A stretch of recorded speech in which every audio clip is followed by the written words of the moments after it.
I'll start by introducing myself. I am Lynda Elliot. I am a local realtor. I actually am also a local. My family moved to Santa Barbara when I was 3 years old. So I know Santa Barbara very, very well. And I feel blessed to call it my home and to get to do something that I really love, and that's to help people buy and sell their homes. So today, of course, we're focusing on how to help first-time home buyers get qualified to purchase a home in this amazing area. And I am here today with Jeff Bochsler. He is with Guaranteed Rate. He has been kind enough to provide us some time today to answer questions and to give our first-time home buyers a roadmap to home ownership. Jeff's been doing this, believe it or not, he looks so young. He's been doing it for 20 years. I think he started when he was It's true. 17. Yeah. And he has helped a lot of my clients, as well as he helped me with my loan. So I really trust him, and I know that he has done a great job with my first-time home buyers. He and his team are very patient and very knowledgeable, and they will come up with creative solutions to really help people find a way forward in a very sometimes challenging real estate market. So we work together, and we both have a similar philosophy about how do we help these people become homeowners. So here we go. Yes, great. Well, thanks for having me, Linda, and thanks for the introduction. Absolutely. Thank you. Well, let's see how many people we can help to become homeowners. If it's okay, Jeff, I'm going to ask you a few Yeah. questions and Fire away. Let's talk. all Let's right. talk about all the things that we know are on the minds of those looking to buy, and Perfect. what that looks like and feels like and how we can help. Well, let's start at the beginning. So Mhm. I, of course, talk with a lot of people that are looking to become homeowners. And generally, their first question is, what do I do first? What do I need to do? So many times that means get Yep. So, pre-qualified. So do you want to kind of walk us through what does it mean to get pre-qualified? mhm.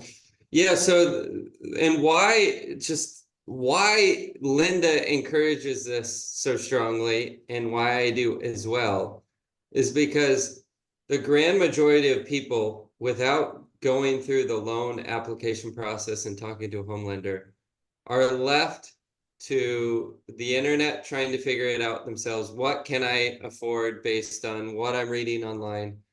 Um, and they do a lot of self-diagnosis. It's like going to, was it WebMD, I think, and you'll come to find that you are diagnosed with 25 different illnesses if you look it up. It's really helpful just to go to a doctor, and they know those nuances. They're seeing people every day, to be able to give you insights that matter and ground you in the path ahead, and where's your first next best step. So the goal is to help you get out of speculation, rumination, into hard facts on where you stand, and then you're able to then make a plan. It's free. Okay, so a lot of people are like, well, I don't want to waste their time. I'm not really sure if I'm ready. I don't know if my credit's right?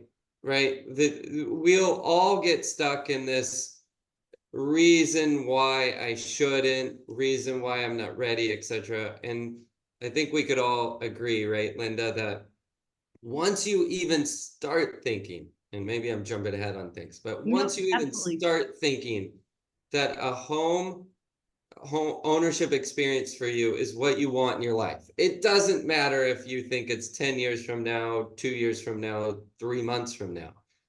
It's it's extremely valuable to just jump online and fill out. For mine, I can only speak to my experience of what I offer to clients.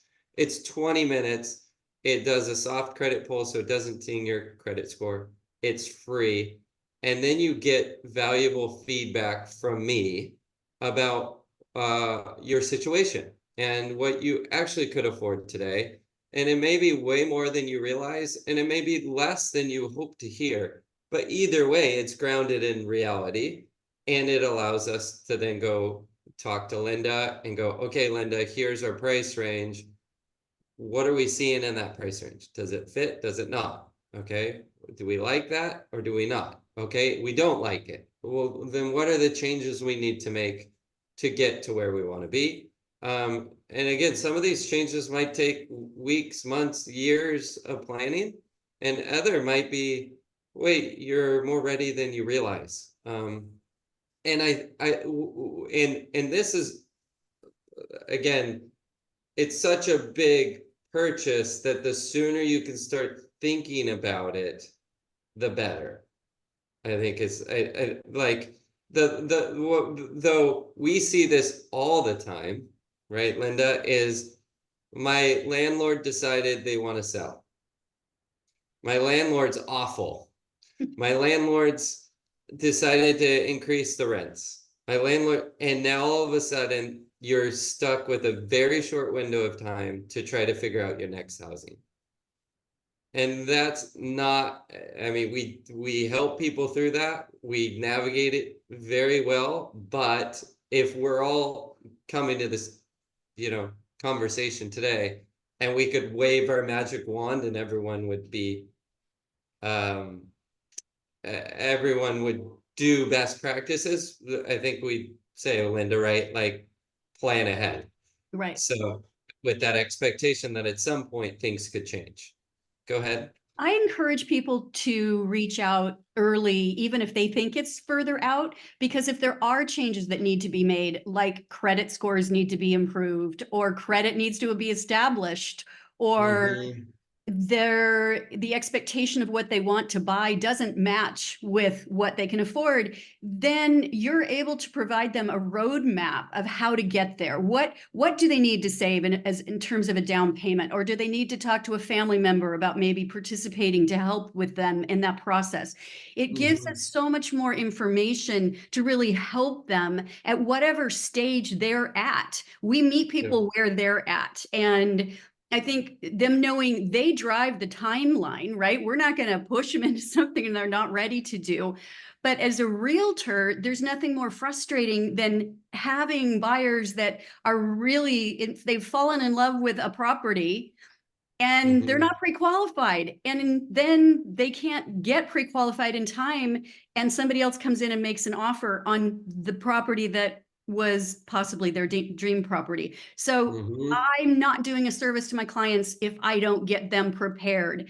Even if they don't make an offer for 6 months or a year, we're ready, and we know we're ready, and we know what they can afford, and they know what they can afford. So when they're looking online, they're focused on the properties that they can afford and that meet their needs and criteria.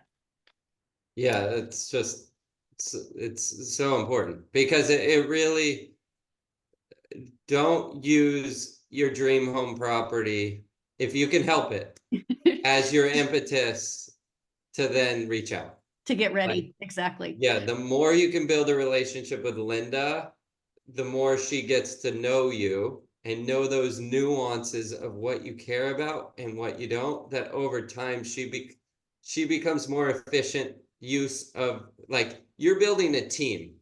I would like to say, like, you are buying a very expensive thing and you want the best team around you, meaning people that will respond to your questions, whatever format that's important to you, whether it be in person, whether it be on Zoom, whether it be on phone calls, whether it be text messages, whether it be late night, early morning, whatever that looks like for you, you're building that team around you because it's stressful. You want good, valuable feedback when you ask for it. We know there's certain times where, hey, this is your thing. Like, we could guide you one way if we're just looking at it through the lens of finance. We could guide you just in the look at of, like, this is a valuable property that you should probably get on. But it's a blend, right? And the more that we can get to know each other, the better we're going to be able to support you and your vision, your dream, rather than us, like, kind of giving you some of the canned stuff. So that takes time, though, just with any relationship and any support. You make such a great point. We both do strive to be neutral advisors. And there is that word fiduciary responsibility. We both have a responsibility to our clients to do what is best in their interests. So feel free, the more candid my clients are with me, the better I can serve them. So it has to be built on a relationship of trust both ways. Well, Jeff, we've talked about pre-qualification. What is it and what does it entail? What do you need to get somebody pre-qualified?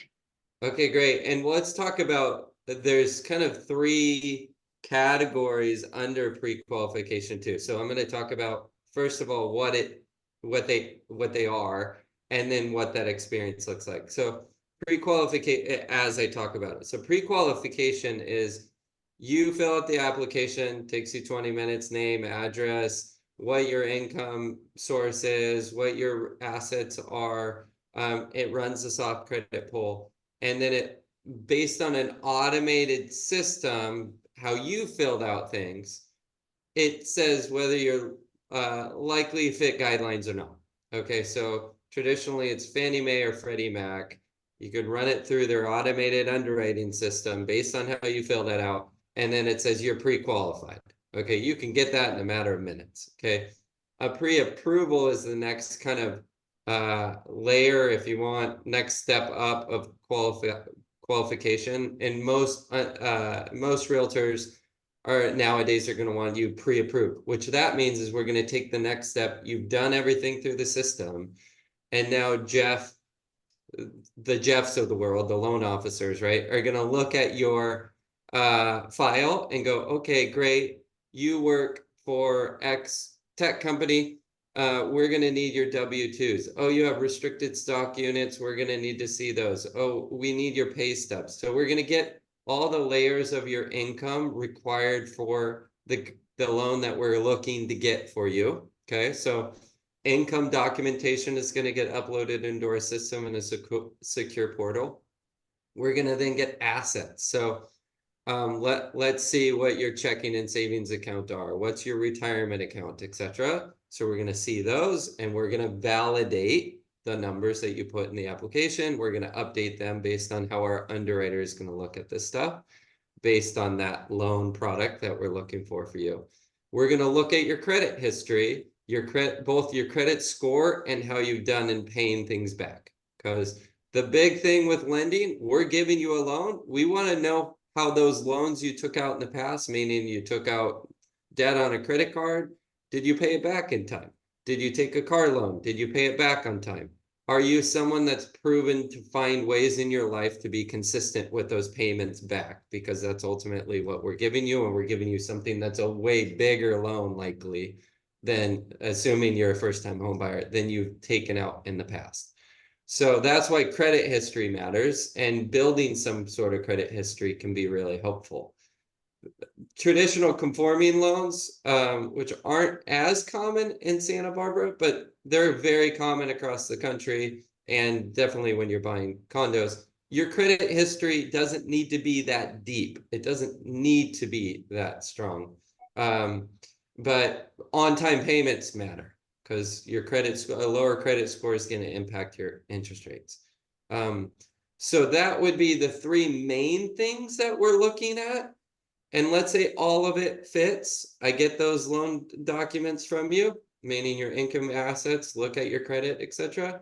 You don't own any other properties. Then I'm giving you what's called a pre-approval, and that's based on you can qualify. You are highly likely to get a loan approved by an underwriter based on these criteria, based on up to a certain purchase price. Okay. The third tier is to actually get pre-underwritten. Okay, so the next layer you can do through us is you can then take that file and we can push it to an underwriter and have the underwriter, who's the goalkeeper. Okay, so their job for our company is to sign off that your profile fits the guidelines of the investor, meaning the bank, the back-end bank. And they're the goalkeeper saying, yes, you are qualified. Okay, so that's the next layer. Being that I've been doing this for 20 years, being that sometimes the loan type changes over the course of your exploration of houses. I don't like to go through that pre-underwrite too often because it can give us not always the best grounds, because you might get pre-approved for one product and now we're buying another thing and it doesn't even fit. And now we kind of spent a lot of time through the next layers. That said, when we know a property is going to be really, high interest, it might be really helpful to be that next layer of pre-underwrite. So is that what you're looking for, Lynda? Too much, Absolutely. too little? And a question along that line is, how long does that pre-approval process start typically, or last? How much Okay, time so in advance do they need to get prepared? okay, so technically we can get you pre-approved in a day. Okay, so that tier 2 we can do in a day. Pre-qual in a matter of less than an hour. Underwrite in a few days, 3 to 5 days. Okay. That's how long it takes. How long is it good for is often a question I get. Technically, it's as good as you've maintained those 3 pillars. Is your income still where it was or better? Are you paying back your debts on time? And are you and haven't taken out any new debt that could change your credit score? And then are your assets, your checking, savings, retirement equal or better? Okay, so that can stand the test of time, assuming rates are flat. Technically, legally, we're supposed to say the pre-approvals are good for 120 days because your credit report is good for 120 days from the time we run it. So you have to get into contract within 90 to 100 days because we typically take 15 to 20 days to close a transaction out. So And in contract meaning purchase of a home. you got it. Yeah. Yeah. So yeah, that's where, but like I'd say all the time, like people are like, I might not do anything till June or July. Well, it's still okay. So long as those key pillars are staying the same, you're going to get the same answer back from me. You know, many times I get questions about down payments. Can we talk a little bit about down payments, and do you always have to have 20%? And I know you get those same questions because I refer them to you. Yes. Yeah. So this is the common myth is you hear people think that they always need 20% down. Some situations it's best to have 20% down, but there's so many scenarios where less is first of all allowed and smart. And so the extreme end of the spectrum is 0% down. That's a veteran. VA loans only required 0% down. You've got 3 to 3.5% down is the next tier if you're buying a single family residence. And then 5% down is the next tier if you're buying a condo. That's without any grant funds, without gift funds, etc., going in, because that's a whole nother kind of conversation. But it gives you an idea that the big headline is 20% is not required. And so it's worthy of exploring what is 3, 5, 10%, 15% look like. And why might you want to do that instead of waiting until you get to 20% down? And another good reason why it's a good idea to talk with your trusted lender in advance so that you can look at those options, and maybe it's better to not use all of the money that's in your savings account, or maybe well, I'll leave all those options to you to discuss personally with each person. But okay, well, let's touch on one though, because a lot of first-time home buyers are buying places that need some work. Yes. So that might be one of those reasons where you're like, hey, I'll just put, let's say you have 20% down. You're like, I'll just put 15% down and save the 5 to be able to do some remodel work or furnish it, right, when you move in. So that's always something to budget in, is furnishings, that I think a lot of people forget about. And HOA dues. that You get got it. calculated. You want to talk a little bit about how that gets calculated into approvals? Because I Yeah, find so a lot of my first-time home buyers are buying condos in yeah. our market, and they're surprised sometimes that that has to be calculated in. Yeah, so that's definitely part of what we haven't talked about is so I get your income, your assets, your credit. I'm looking then at what our investors will allow for a your debts, your overall debts on a monthly basis, okay? And debts from our perspective for a credit report, for instance, is your minimum credit card payments, your minimum auto payment, your minimum student loan payment. We're not looking at you have $2,000 on your credit card, so we're hitting you for $2,000 of debt. Okay, very important. We divide that into what your overall income is. Okay, if you're buying a condo, the housing payment's going to have a mortgage payment, a tax monthly payment estimation, an insurance payment to cover things in the house or the condo, and then an HOA. Assuming you're putting 20% down, you don't have mortgage insurance. But the HOA can be a pretty high dollar amount. And so that's always important to factor in. And this brings up a point that I was just talking to my colleague about the other day is how many loan officers, when they issue pre-approvals for offers, they don't put interest rates on that pre-approval or update the client on the latest numbers based on interest rates. And they're doing a huge disservice to you if they don't do that because you're going into the weekend blind on what that payment might be. And Lynda's trying to help you get the deal. And you're like, yeah, we'll go another 50,000 higher, $25,000 higher, but you don't know what that actually means to your monthly payment. Or rates could have gone up a little bit from the last time we talked. So just know that it's always okay to update those numbers, and you definitely should be leaning on whoever you're talking to from a lender perspective. So eyes wide open, like you're talking about, Lynda, for that HOA. Okay, I can go a little bit higher on a house because I don't have an HOA. For your budget, you want to consider both because as a homeowner of a house, you've got extra things to take care of that you don't as a condo owner, right? That the association's taking care of for you. So there is a balance and budget.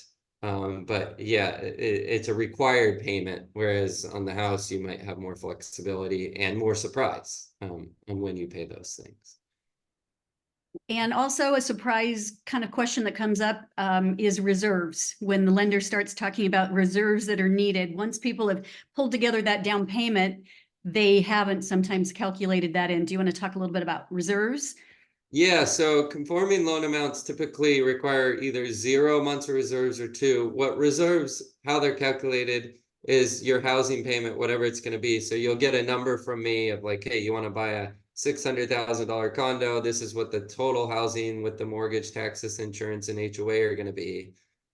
You need 2 months reserves. Okay, we'll just double that monthly payment. That's 2 months reserves. Okay, for the jumbo loans, you might need 6 months reserves. So 6 times that housing payment set aside after you spend the down payment, closing costs, and everything to purchase the home. And some can even be 12 to 18 months, depending on how big the loan amount is. So usually retirement assets, because a lot of people are doing a good job of saving money into their retirement, that can be used toward reserves. So hopefully it covers it for you. So we're coming down to our last couple of minutes, Jeff. I Yeah. have asked you the questions that I typically hear. Is there anything that I haven't touched on that you hear particularly from first-time home buyers that we would want them prepared with that information? Yeah, I just feel like it's too often people are so worried by talking to a professional because it means that they're going to be like morally obligated, you know, to work with us. And I mean, I think we're all clear that usually people know more than one realtor in town. And it's good to interview, you know, and get to know who do you feel like is really does have your best interest? Like Lynda and I align because I know she has the client's best interest. And I've referred her so many times over the years because she really does care. But that's part of your exploration, and it's not a cost to spend that time.